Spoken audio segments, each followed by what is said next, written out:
That's fine. There we go. Okay. Hello. And thanks for tuning in. We have a live external jugular victim who has, of course, given consent on a voluntary basis. I'm currently being paid by the town of Derry. Yes. There's a couple of things about EJ's fundamentals that I will go over that I have ran into issues, and other people may run into issues too. So one of the things is I think there's a lack of familiarity with EJs. So people don't attempt that much, which means it's a low practice skill, which means that the likelihood of success is probably lower than it would be with a normal IV. Or people just go right to IOs. Secondarily, there's issues with this anatomy in general. For example, Madison has a ponytail, which is bending her head forward, which makes this more difficult. Ideally, you would be able to turn the person's head, and I don't know, how well can you see this, Willis? You can see it good. Okay. So one of the issues is that people, depending on the size of their neck and their body fat, have curves when the neck comes out like this. So if you can only see this part of the vein and you're starting up here, but then it curves out before you actually get it in, you could poke through the backside of the vein pretty easily because it turns like that.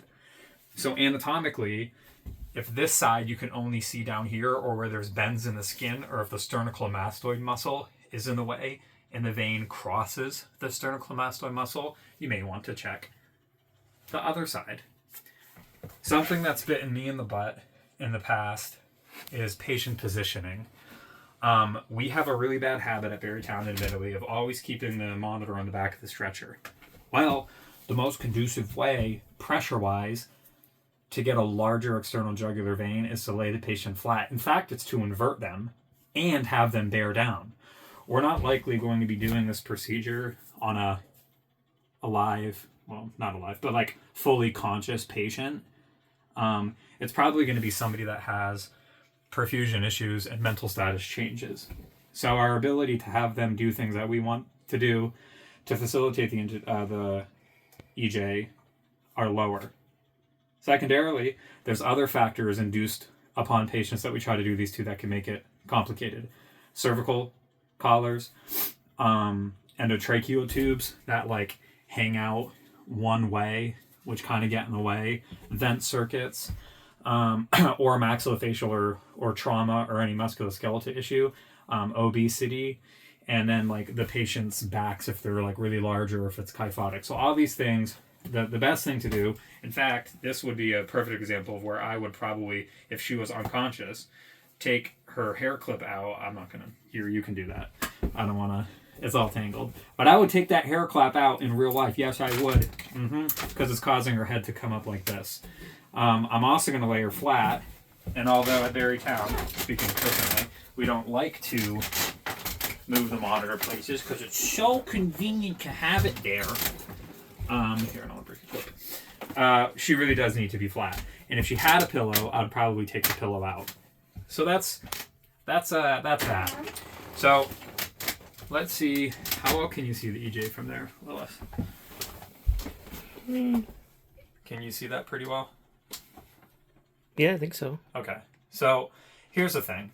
What side do you hold to occlude? It's this side. See? Can you see that now?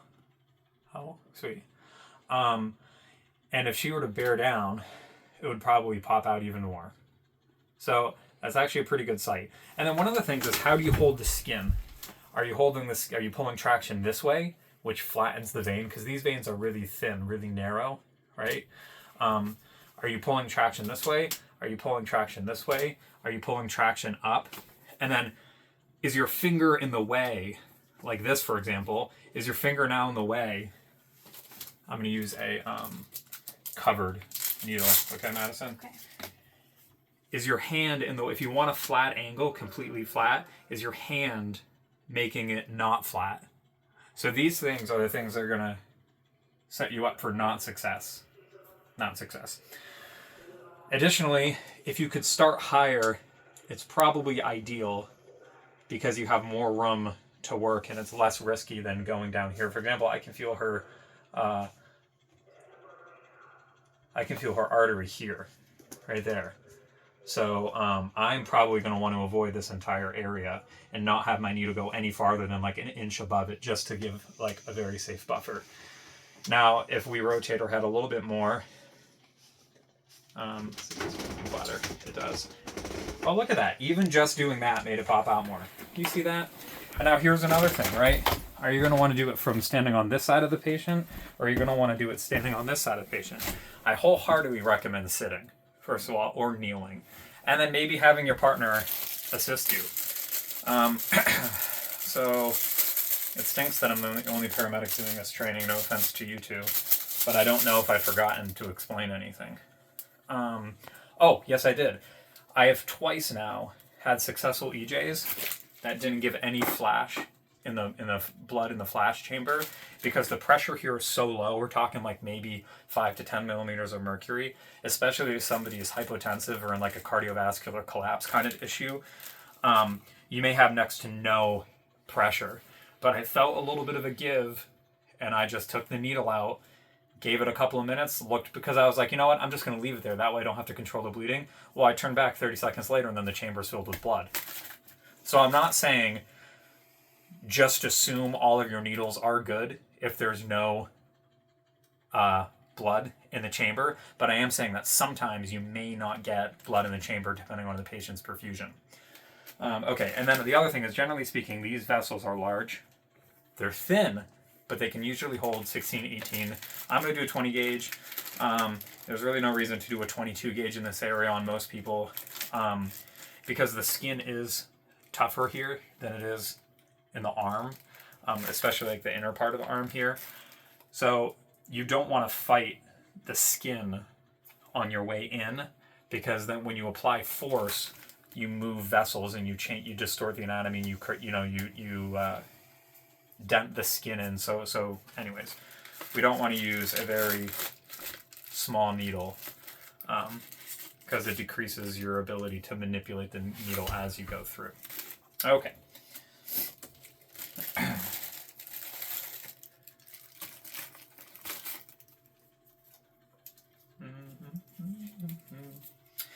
And then I would say, if you do get an EJ and somebody who requires massive fluid resuscitation or blood resuscitation, or they're on multiple pressors, it's probably a good place to put your blood, your pressors, simply because it's closest to the heart. It's not a central line, but it's better than putting pressors through like the wrist or the hand. So if you're running medications like that, you should switch those to this area. Even if you have 4 peripheral IVs, you should still switch them. It's probably better to do it there. And then I guess the last thing is, you can lose a lot of, assessing these is not as easy as it is assessing the patency in the arm. You can usually put your hand right here and feel fluid going in. Well, how can I feel fluid going in here? Because the vein is now going like underneath into the muscle layer. So if the catheter is luckily all the way up here, I'll be able to feel fluid going there. But if the catheter is closer to here, I may not feel the flush. So, and if the patient's not responsive, it's probably not likely that they're going to feel if it hurts when you flush, if it's not actually in the vessel. And the last thing is, honestly, if you really want to do this and somebody's got a lot of facial hair, you should probably try your best to at least shave where the tape and the techoderm are going to go. And because like facial hair will affect the cleanliness of the area. Now you're putting something potentially dirty into the neck. So we can't use a tourniquet, unfortunately. Sorry, Madison. And then I'm going to repeat something that I've been working on for a while, which is use chlorhexidine, let it dry. This could be your final, like this is how you should assess where you're going to go, your angle, right? You can press here. This is how you should assess your angle here. Don't do, especially in the neck, don't do like the rub this on your finger and touch. And then, I mean, if you touch this, just clean it again. Okay. All right, we're gonna let that dry. See it move? Sorry. Okay. So it actually filled up more when I let go here. So this is a bad place to press. So maybe if we did need any assistance, you could have your partner press below. And in fact, this is probably what I'm going to do, and this is probably how I'm going to hold the skin.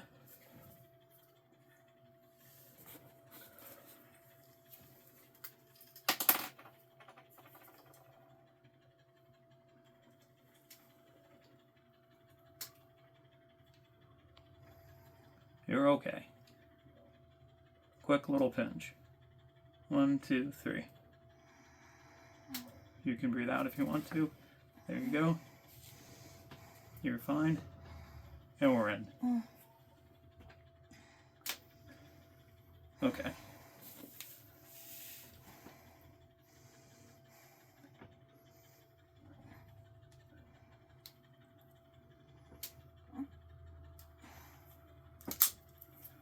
Alright. So it might not be in the best location, but we're going to try. And it's possible that I am just a little bit to the side of it, but there's no more needle in Madison. So,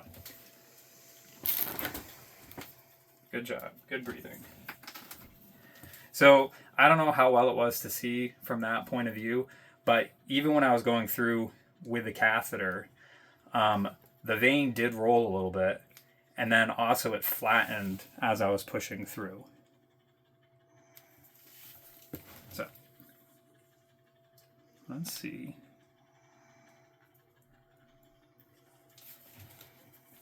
And if this doesn't work, it's okay. I do think it's going to.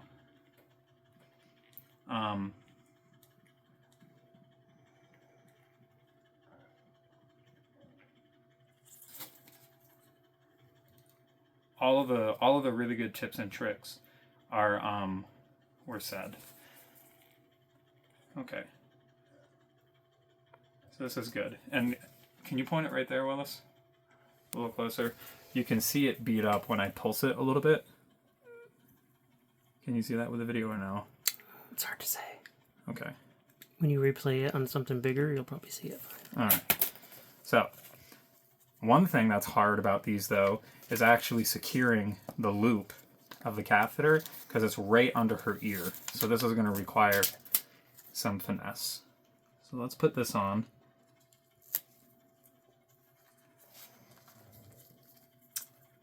Do you want a bag of IV fluid for hydration since you volunteered? Okay.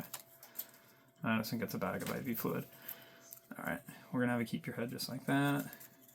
Because if she bent, she would press this part. And it's not, I don't think it would like really cause any complications, but it could be uncomfortable. All right.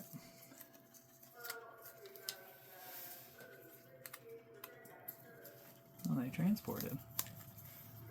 What time are we at for the video, Willis? 13:08. Okay, good. So I'm trying to keep it to like 15 because, oops. You know what? I'm getting disoriented because this goes this way. Because I'm not used to doing stuff away from the head. I'm used to doing it towards the head. Low pressure. There.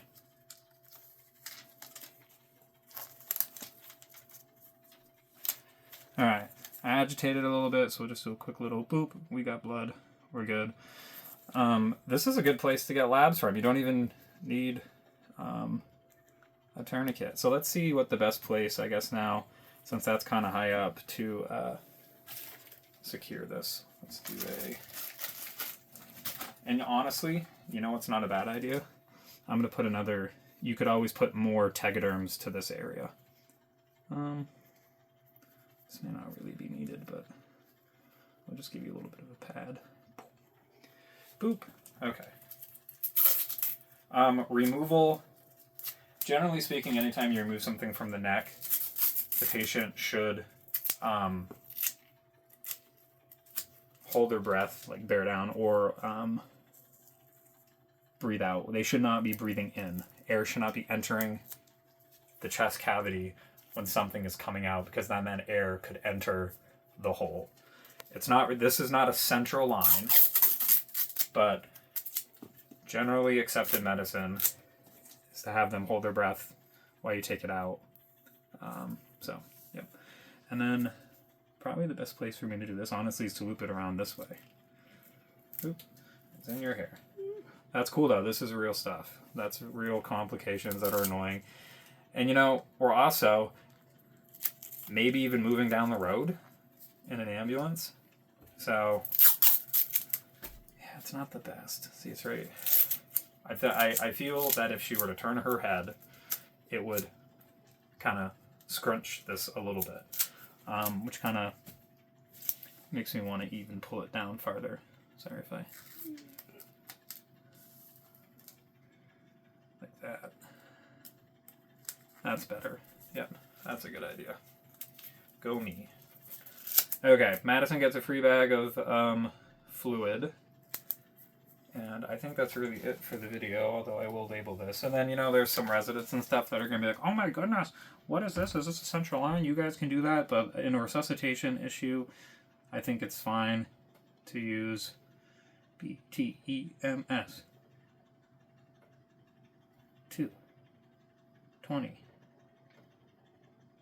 Nice and clean. Okay, thank you. I think we're good.